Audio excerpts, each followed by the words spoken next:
faça sentido. E aí, a primeira pergunta, uma pergunta mais aberta que eu queria te fazer é: existe mesmo um cérebro de alta performance ou isso é uma simplificação da neurociência? Dá pra gente falar, esse aqui é um cérebro de alta performance, esse aqui não é um cérebro de alta performance, ou isso seria muito simplista afirmar dessa forma? Bom, é uma pergunta difícil de responder, né? Eu vou tentar aqui simplificar em algumas palavras como é que a neurociência olha para isso. O cérebro humano, ele é igual para todo mundo, né? Então ele é dividido aí em várias áreas cerebrais, tem vários sistemas. O que diferencia uma pessoa de alta performance, uma pessoa que não tem alta performance ou não consegue desempenhar tão bem aquilo ali, é basicamente alguns sistemas neurais, e isso é treinável.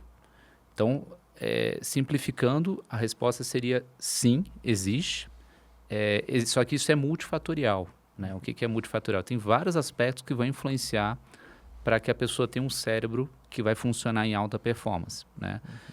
Desde aspectos genéticos, né? Então, tem pessoas que já nascem ali com propícias a isso, aspectos ambientais, né? Ou seja, os estímulos que são dados para essas pessoas ao longo da vida, né? Treinamento, alimentação, o ambiente em que ela vive, né? Estímulos cognitivos, escola, como é que os pais educaram, etc. Tudo isso vai influenciar uma pessoa em ter ou não um cérebro de alta performance. E esse cérebro de alta performance ele vai depender de vários aspectos, principalmente o que a psicologia chama de funções executivas. Então, nós temos funções executivas quentes e frias, né, depois eu posso falar mais sobre isso. Mas, assim, sintetizando, sim, existe. E mesmo uma pessoa que não tenha hoje um cérebro de alta performance, ela consegue sim ter um cérebro de alta performance desde que ela tenha, né, estímulos necessários, treinamento, percepto cognitivo, questões alimentares, durma bem, e ela vive num ambiente com outras pessoas que também têm um cérebro de alta performance. Não adianta a gente pensar em alta performance se a gente vive num ambiente, e quando eu falo ambiente não é só local de trabalho, né, eu digo cidade, país, local de trabalho, treinamento, etc., que às vezes não permite a pessoa ter esse cérebro de alta performance. Legal, legal. Então a gente pode falar que existe o cérebro de alta performance, mas não necessariamente a gente está falando sobre uma condição inata, né? A pessoa lá nasce com cérebro de alta performance, a outra pessoa não tem o que possa se fazer, né? A genética é um ponto importante, gera uma predisposição, mas é possível então treinar um cérebro que a priori parecia não ser um cérebro de alta performance para que ele se torne de alta performance, então, certo? Sim, sim. Isso baseado em ambiente. Ambiente a gente fala sobre tudo quanto é tipo de ambiente possível. Eu acho legal a gente trazer essa discussão à tona do biopsicossocial. A gente vê algumas propostas um pouco simplistas sobre intervenções por aí que analisam apenas uma única esfera ali do ser humano, né? Ou eu vou tratar única e exclusivamente a partir... É tudo a mesma coisa, a gente divide para ficar mais didático, né? Uhum. Mas eu vou tratar única e exclusivamente por vias biológicas, como se o contexto psicossocial não fosse importante. De outro lado, a gente tem propostas psicoterapêuticas que acreditam que ela por si só vai resolver, às vezes, um déficit nutricional, um problema neurológico, então, que ignora a predisposição genética. Então, dá para a gente falar de uma forma bem consistente, que é uma junção desses fatores para o cérebro de alta performance, certo? Exatamente. Então, assim, a gente tem o que a ciência chama de polimorfismos genéticos, né? E alguns deles nós temos algumas prevalências, né? Às vezes tem alguns polimorfismos que eu tenho em maior quantidade do que você. Sim. E aí o que a ciência chama de a pessoa é mais responsiva a esse tipo de intervenção ou a pessoa é menos responsiva a esse tipo de intervenção. Só que isso do ponto de vista científico, isso representa menos de 30% do determinante para um cérebro de alta performance. Ou seja, o que eu estou Legal. querendo dizer aqui é o seguinte: a genética é importante, claro que é, mas ela representa menos de 30% da variância da explicação de uma pessoa ter ou não um cérebro de alta performance. Os outros 70% são fatores ambientais. E aí, como eu mencionei, são fatores como a escola que a pessoa estudou na vida, os pais que ela teve, a família, os ambientes em que ela conviveu. No caso do esporte, né, os clubes, as escolinhas que participou, se a pessoa jogava futebol de rua, né, que a gente vai falar sobre isso talvez na formação de atletas, porque que nós não conseguimos mais formar atletas inteligentes e atletas com mentalidade vencedora, como a gente vê em outros países. Ok. Questões alimentares, né? Ou seja, os tipos de macronutriente, micronutriente. Ou seja, são vários aspectos que vão determinar se a pessoa realmente ela vai atingir o seu potencial de alta performance ou se não vai atingir. Né? Claro que cada um tem o seu potencial, mas para atingir esse potencial máximo precisa de vários fatores ali estarem sendo carreados, conduzidos para a mesma direção. Sim, sim. E é interessante você trazer esses dados mais quantitativos. É uma informação, por exemplo, que eu já não tinha esse número. Então, menos de 30% desse cérebro de alta performance é por condições inatas, vamos dizer assim. Então, existe uma grande parte ali que é modulável ao longo da vida. É diferente, por exemplo, quando a gente fala de um transtorno do neurodesenvolvimento, a gente fala muito, por exemplo, o transtorno de espectro autista é uma condição que 90% é genética. Então, aqui a gente está falando o contrário, ela é majoritariamente associada ao ambiente. Exatamente. Aí, Legal. quando eu estou falando assim, cérebro de alta performance, pensando no esporte, né? Sim, no Se esporte, a gente claro. pensar em questões de trabalho, em questões de saúde mental, provavelmente esse número biológico, né, genético, ele acaba sendo maior, igual você mencionou. Se a gente pensar em transtorno depressivo, depressão maior, transtorno de ansiedade, transtorno de espectro de humor, geralmente as pessoas já nascem com uma certa predisposição. Né? Então, essas pessoas, geralmente 70% do desencadeamento dessas doenças está muito relacionado a questões genéticas, que vêm de uma herdabilidade genética por conta dos pais, avós, parentes, etc, etc. No esporte, parece que não é necessariamente assim. Se a gente pegar, por exemplo, os melhores atletas do mundo, são raros os que os pais foram melhores atletas do mundo. Sim. Exceção talvez da China, né, que tem uma outra questão cultural. Mas se a gente pegar a maior parte dos países, os maiores atletas de todos os tempos dessas modalidades não tiveram parentes vinculados ao esporte. Aí tem várias explicações para isso. Às vezes, os pais não tiveram acesso ao esporte, os pais não quiseram fazer aquilo ali. Às vezes, por questões genéticas, tinham essa possibilidade, mas acabaram não fazendo. Ou, muito provavelmente, é porque esse desempenho, essa alta performance do cérebro em atletas, não necessariamente tem uma vinculação mais predominante genética, parece ser muito mais predominante em questões ambientais. Entendi. E você falou que na China isso é um pouco diferente. É porque na China você tem, propositadamente, o governo... como é que eu vou falar, procriando o pai mais alto com a mulher mais alta da China. Entendi. E aí são os pais do Yao Ming, por exemplo. Yao Ming foi um grande jogador de basquete, tinha 2,28 m, jogou na NBA durante anos. Sim. Se você pegar vários atletas lá, chineses, geralmente são cruzamentos, entre aspas, né, de pais induzidos pelo próprio governo. Né? E além disso, o esporte na China é obrigatório. Né? Tem uma questão cultural lá que obriga todas as crianças a praticarem esporte de alto rendimento desde os 6, 7, 8 anos de idade. Por isso que eles conseguem tirar em várias modalidades atletas com 13, 14, 15 anos de idade que estão disputando finais de campeonato mundial. Agora, recentemente, por exemplo, na natação, a gente teve uma chinesa, se eu não me engano, acho que com 13 ou 14 anos, ela foi vice-campeã do 200 e 400 medley. Né? Quase quebrou o recorde mundial. E aí, assim, num país que tem, se eu não me engano, acho que 2 bilhões de habitantes, né? Se você obriga todas as crianças a praticar, obviamente você vai tirar. E eu não estou dizendo que eu sou a favor disso, eu estou dizendo como é que funciona isso lá. Aí, por questões genéticas, né, que propositalmente o governo faz isso, eles acabam tirando ali um atleta muito alto para o basquetebol, um ginasta muito forte, né, para ginástica, uma pessoa que tem uma estatura ali de 1,85 m, 1,90 m, com o ombro muito largo, com os braços longos para natação. Né? E é por isso que a China tem evoluído cada vez mais dentro do esporte. Mas geralmente isso é uma decisão, por exemplo, dos próprios pais ou não? O governo ele intervém diretamente em como deve acontecer esse cruzamento, vamos assim dizer. Bom, eu não sou especialista do assunto, né? Eu já vi vários documentários, eu tenho alguns colegas cientistas que são chineses, o que eles comentam é que você é obrigado. Na verdade, não é um convite. Fala, ó, Lucas, você vai procriar junto com a fulana de tal e o filho que vai sair de vocês vai ser propriedade do governo, nós vamos criar ele aqui para poder desenvolver ele enquanto atleta. Pelo menos foram essas informações que eu tive. Se isso acontece de fato na prática, eu não sou a pessoa mais... com maior conhecimento nesse assunto para poder estar falando sobre isso. Sim, mas é impactante a gente pensar sobre isso, né? Porque é bem distante da nossa cultura. É questão cultural, tem questões políticas, partidárias, enfim. E é muito distante do que a gente vê na maior parte dos países em termos de detecção de talento esportivo, né? Sim. Aqui a gente já vê, claro, que Mais uma vez, a gente não está apoiando o que acontece lá, apenas tentando entender como é que a coisa é. Aqui no Brasil, por outro lado, acho que a gente vê um outro panorama bem oposto, né? Ao mesmo tempo, a gente não tem essa imposição, o governo não vai chegar lá dizendo com quem que você tem que procriar ou tirar o seu filho de você.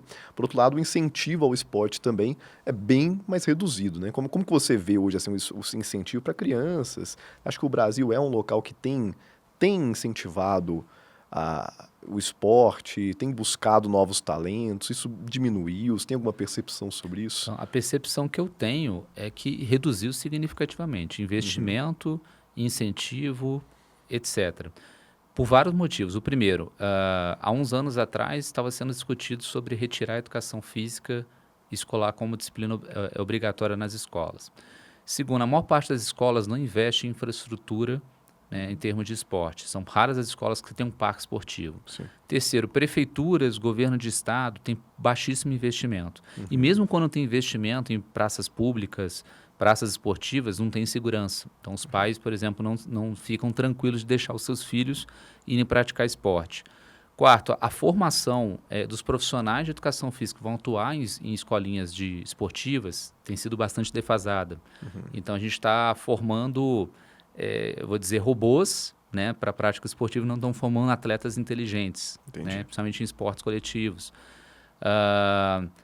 E, além disso, né, o que tinha, por exemplo, se a gente pensar no futebol, por exemplo, há muitos anos, quando a gente produzia atletas de alto nível, a maior parte desses atletas, eles começavam jogando na rua. Né? Era o futebol de rua, futebol na favela, na rua, etc. Você não vê mais isso. Por vários motivos. Segurança, as crianças agora com a questão dos smartphones, tela, etc., preferem ficar em casa, os pais não deixam sair por questão de segurança, então a gente não está mais formando atletas, mesmo que de forma indireta, né, criativos, inteligentes, etc., etc. Então, assim, sumarizando, né, o Brasil não é um país que investe muito no esporte, e aí quando eu falo investimento não é só financeiro, né? Sim. Embora financeiramente, se você olhar nos papéis, o Brasil é um dos países que mais investe, né? Então você tem lá a Bolsa Atleta, você tem agora estão construindo, né, uma universidade do esporte que vai inaugurar lá em Brasília, enfim. Legal. Só que aí a outra discussão é, será que esse investimento está sendo da melhor maneira possível? Será que a destinação desse dinheiro está sendo mais adequado? Da onde que vem os estudos por trás para poder determinar isso, né? Perfeito. Então, assim, na prática, o esporte no Brasil, se você pegar em termos gerais, os atletas que são medalhistas e Olimpíadas, a grande maioria não treina no Brasil. Entendi. A grande maioria tem que ir para outros países por questões de infraestrutura, de comissões técnicas, etc., para poder ter um destaque a nível mundial, porque o nosso país, infelizmente, não consegue dar esse subsídio para esses atletas.